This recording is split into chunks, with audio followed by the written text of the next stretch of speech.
do it everybody at the same time. Everybody at the same time. 1, 2, 3. There you go. Perfect.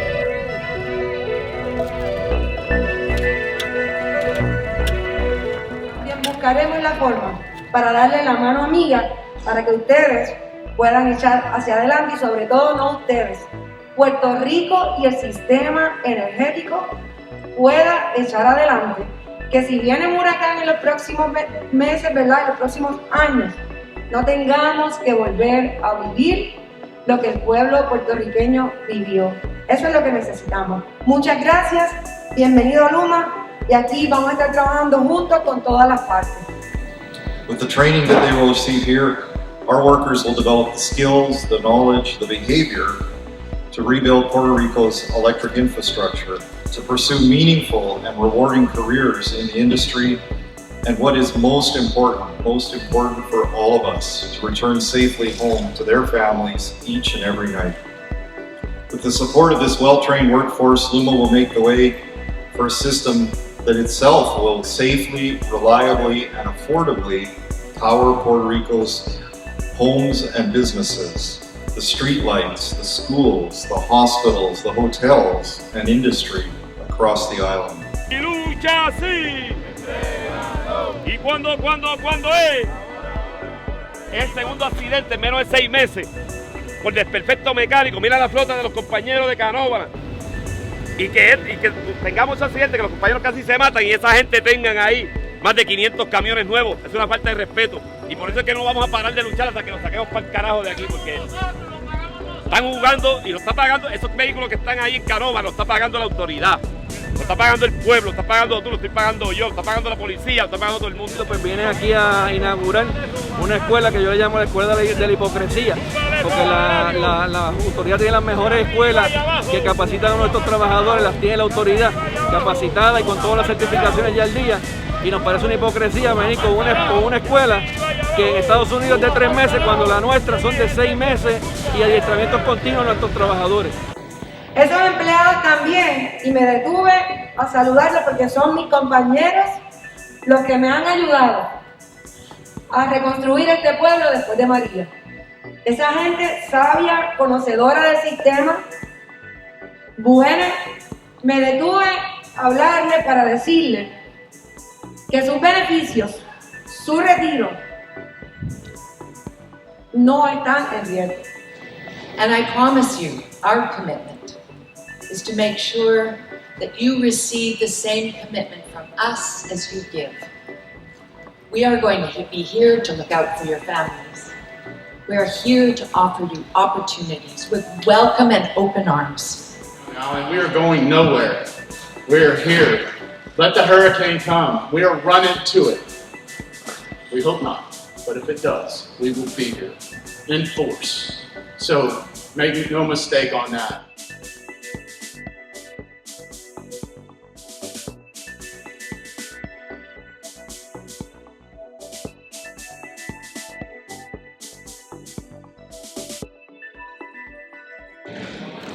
Well, this college was fundamentally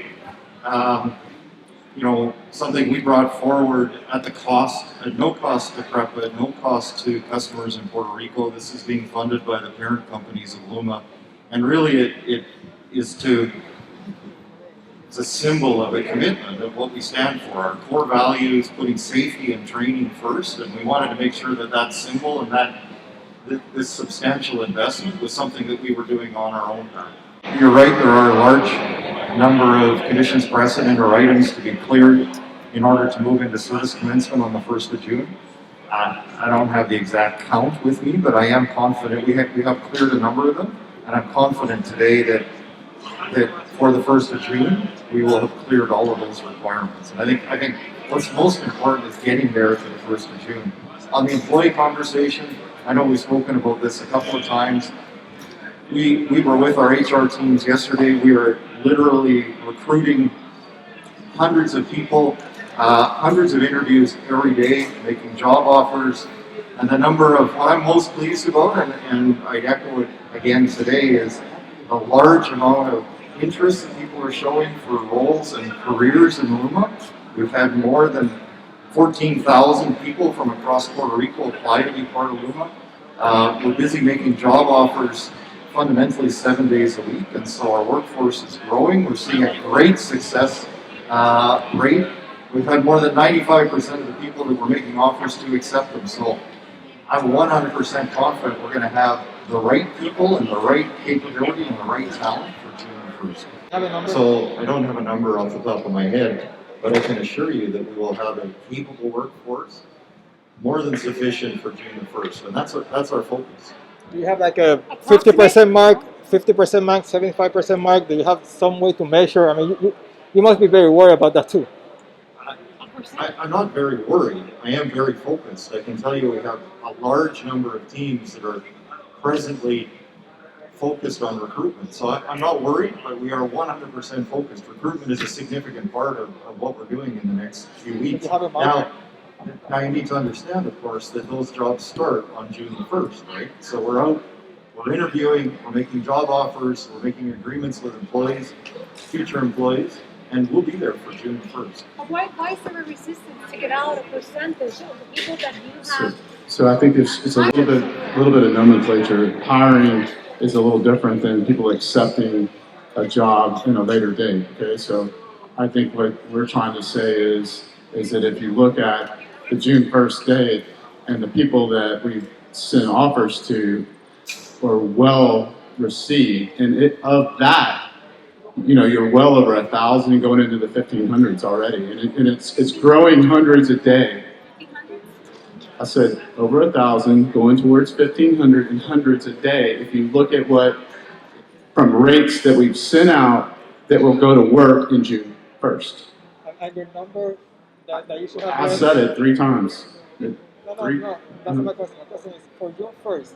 You need how many?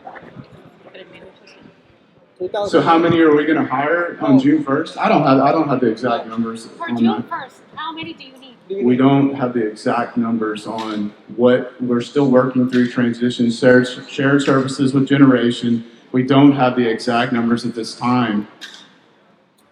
Okay.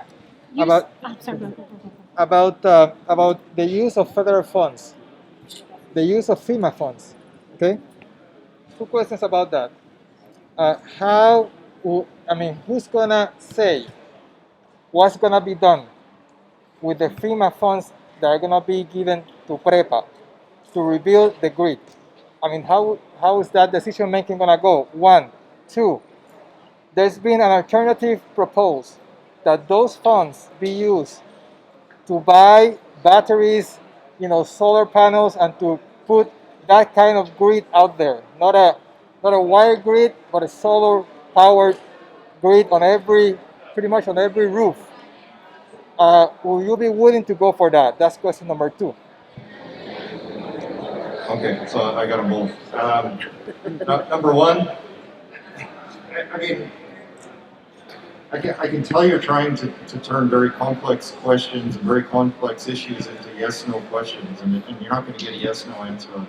So fundamentally, the investment of the FEMA funds, which have been obligated today more than $10 billion, and they've been obligated to PREPA through Core 3, will follow the system remediation plan that we filed with the PREP back in February. There's a very detailed piece of work that sets forward the investment framework and the important projects and the priority that those projects will work through over the next years. So your question is who decides where the money goes, and the real answer to the question is there's an IRP that's been approved by the PREP, by the Puerto Rico Energy Bureau. LUMA has, with its expertise, created the system remediation plan, which is in alignment with the SRP and sets out priorities for reinvestment across the time frame. The PREP will adjudicate on that, and we will execute those projects as we brought them forward. I think the second part of your question is really around rooftop solar or renewables, and I want to be very clear. I mean, you still need to have a foundational electric system, right? The best way to incent and provide for rooftop solar and a better, brighter, more renewable future is to have a great distribution system. Today, Puerto Rico does not. We cannot bring the capacity off of people's rooftop solar in an effective way into the network. So the first thing that has to happen is we have to repair and restore the network. We will still need transmission, we will still need distribution. And when we do that, that will enable a new generation of renewables to be connected to the grid. And so that foundational investment is very, very important. We should never imagine we could skip past that because we